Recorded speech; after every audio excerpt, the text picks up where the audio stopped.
There's nothing like a dollop of honey melting into a steaming mug of herbal tea in the colder months.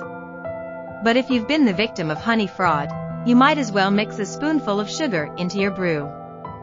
In a study of 100 commercial honey samples from around the world, researchers found that 27% were thinned out with sweeteners like corn syrup and cane sugar. So-called honey can contain any number of sneaky substances.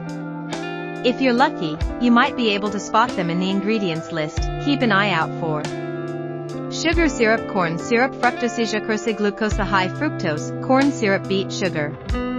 Honey laundering, as honey fraud is also known, can also involve lying about the geographical origin of a product or about which plants the nectar came from. Honey fraud is a widespread issue in the food industry, where cheap or fake honey is often sold as pure, high-quality honey.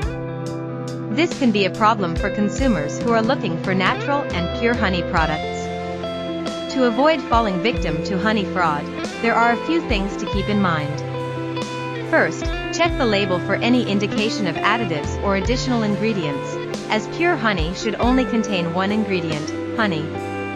Additionally, look for trusted certification labels from organizations like the True Source Honey or the U.S. Department of Agriculture, USDA, organic, to ensure the honey has been tested and verified for purity. Another important tip is to purchase honey from a reputable source, such as a local beekeeper or a trusted brand.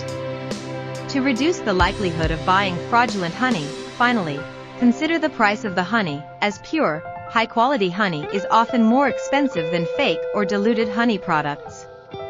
By being mindful of these tips and doing research before making a purchase, consumers can protect themselves from falling victim to honey fraud. To avoid fraudsters pouring honey in your ear, try to go for small batch or locally made honey, which you can trust to be authentic.